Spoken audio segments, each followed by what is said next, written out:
Esther Chapter 6. The king honors Mordecai.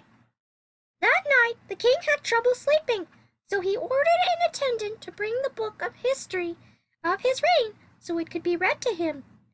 In those records, he discovered an account of how Mordecai had exposed the plot of Bigthana and Teresh, two of the eunuchs who guarded the door of the king's private quarters.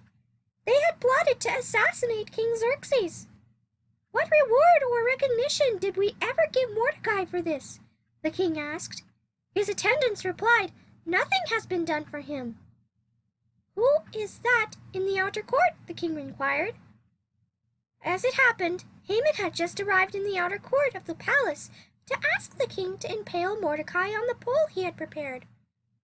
So the attendants replied to the king, "Haman is out in the court." "Bring him in," the king ordered. So Haman came in, and the king said, "What should I do to honor a man who truly pleases me?" Haman thought to himself, "Who would the king wish to honor more than me?" So he replied, "If the king wishes to honor someone, he should bring out one of the king's own royal robes, as well as a horse that the king himself has ridden, one with a royal emblem on its head.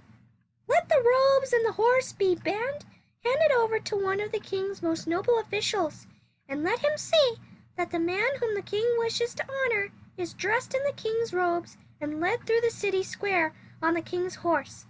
Have the officials shout as they go, 'This is what the king does for someone he wishes to honor.'" "Excellent," the king said to Haman.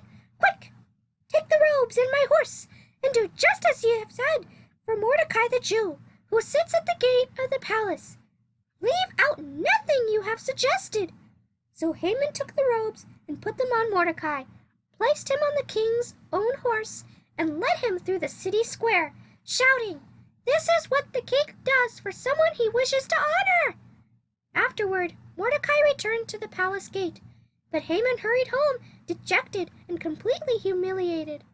When Haman told his wife Zeresh and all his friends what had happened, his wise advisors and his wife said, "Since Mordecai, this man who has humiliated you, is of Jewish birth, you will never succeed in your plans against him. It will be fatal to continue opposing him." While they were still talking, the king's eunuchs arrived and quickly took Haman to the banquet Esther had prepared.